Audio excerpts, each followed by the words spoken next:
Being Christian is a strange thing, and that's exactly why it's beautiful. It doesn't mean belonging to a religion like you belong to a club. It doesn't mean following a list of rules to feel okay. It doesn't mean taking refuge in a ritual for security. Being Christian means adhering to a faith. And faith is not an idea. Faith is an experience. The experience that makes you say that Jesus of Nazareth is the Christ. That he wasn't just a great teacher, not just a prophet, not just a righteous man, but the Messiah, the Son of God, and also the Son of Man that the people of Israel were waiting for. And above all, that he rose from the dead. If you remove this, Christianity collapses. Paul says it without mincing words. If Christ has not been raised, our faith is in vain, says Paul. Being Christian means taking seriously this claim that Christians have made from the beginning. It means saying, if this is true, then everything changes. It changes the way you look at life. It changes the way you look at pain. It changes the way you look at death.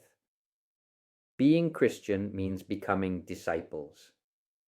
Not of an idea, not of a moral system, but of a person.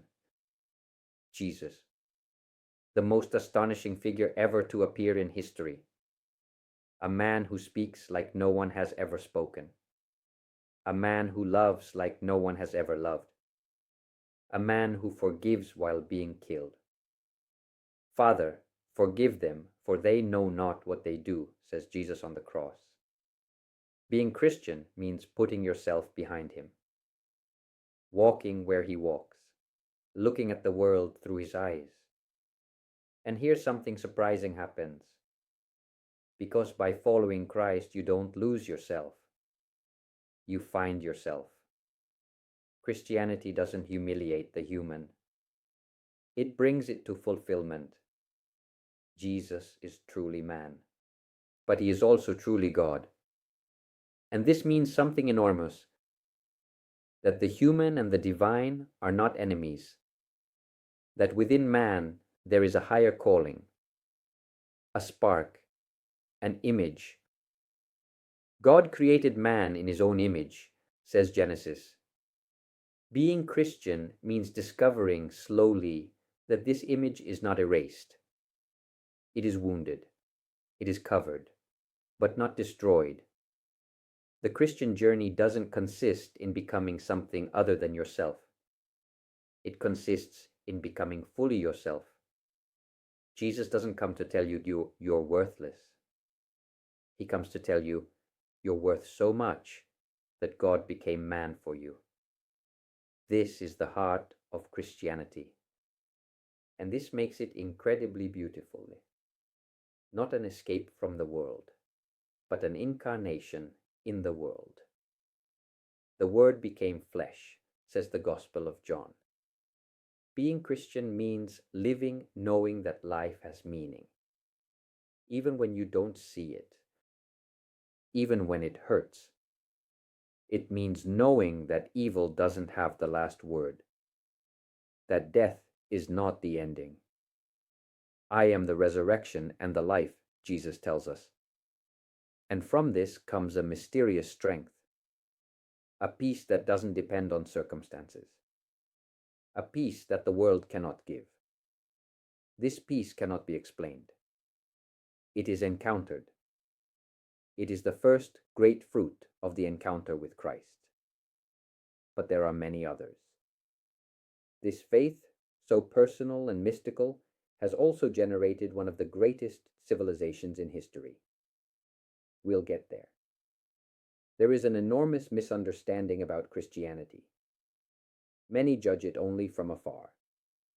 Many judge it only by its betrayals. Many reduce it to a caricature. And so they say, Christianity is the cause of the West's evils, its repression, its obscurantism, its power. But just look at history without ideology. Just look at the true fruits. By their fruits you will know them, Jesus tells us. The civilizations fertilized by Christianity have generated something unique. Not perfect, not pure, but unique. The infinite value of the person, the freedom of conscience, the dignity of the weak, the idea that every life has value. In the ancient world, it wasn't like this. The weak didn't count. The slave didn't count. The sick didn't count. Christianity changes all this from within.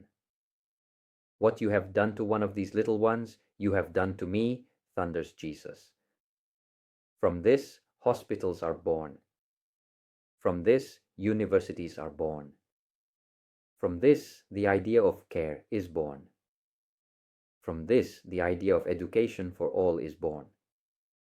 It's no coincidence that the first great European hospitals are Christian. It's no coincidence that universities arise in a Christian context. And it's no coincidence that so many of the people who changed the world were Christian. Isaac Newton, a genius of science, deeply believing. Johannes Kepler, convinced that studying the cosmos meant reading God's language.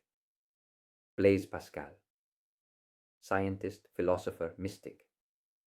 Michelangelo, the Sistine Chapel doesn't arise from nothing. Bach, who signed his works, Soli Deo Gloria. Charlemagne, Louis IX, Thomas More, and many, many others. Not sacristy saints, men immersed in history. This doesn't mean they were perfect, but it means that Christianity generates creative energy. I have set before you life and death. It is written in Deuteronomy. Christianity chooses life, and above all, it generates beauty. Cathedrals, painting, music, literature, not for propaganda, but for gratitude. Because when you encounter something true, you want to say it in every possible language. Yet the greatest fruit of Christianity is not visible in monuments.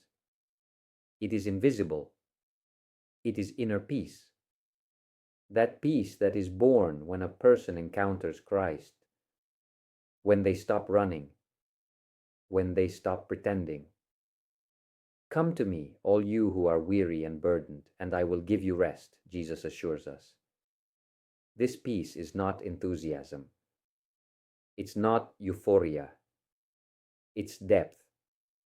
It's knowing that your life is in God's hands, even when you don't understand. The Lord is my shepherd, I shall not want, the Psalms tell us. And that's why being Christian is beautiful, because it doesn't promise you an easy life. It promises you a true life. But there's more. Being Christian also means this, not being alone before suffering. Christianity doesn't promise a life without wounds. It doesn't promise immunity from evil. It doesn't sell easy happiness. It promises a presence, a God who enters into suffering, a God who doesn't observe pain from afar, a God who passes through it.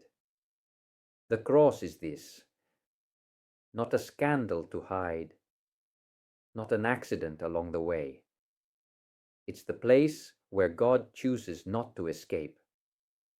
No one has greater love than this, to lay down one's life for one's friends, we read in the Gospel of John.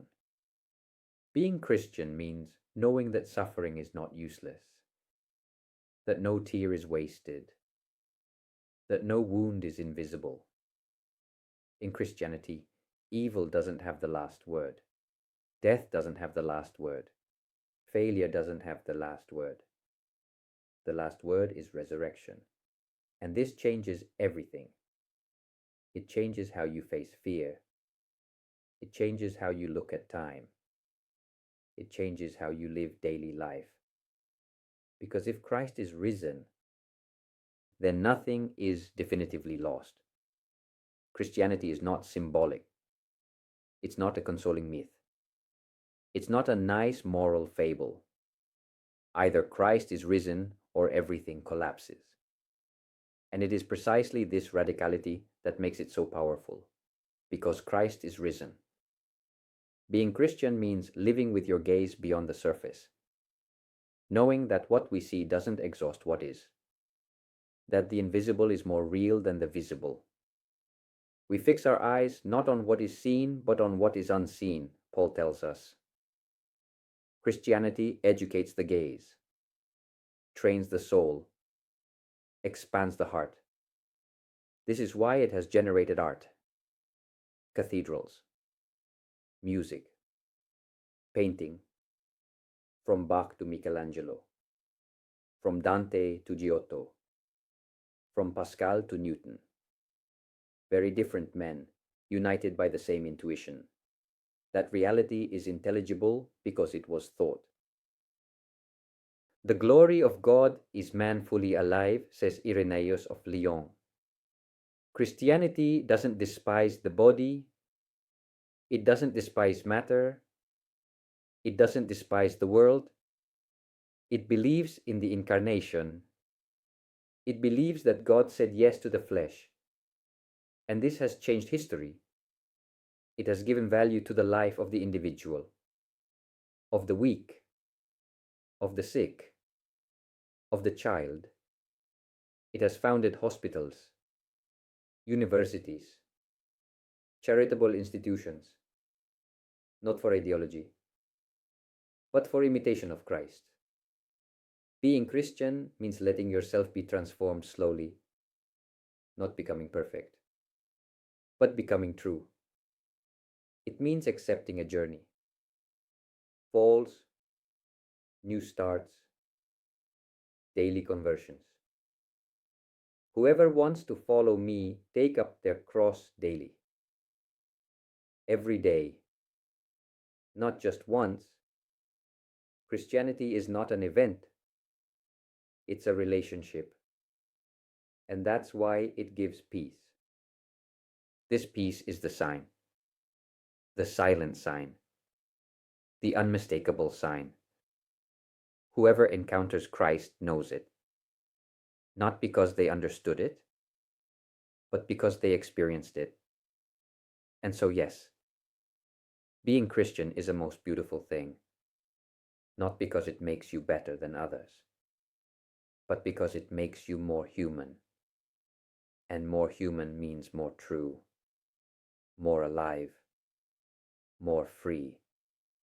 Talitha cum. Arise. Christ is alive, and you too are called to live.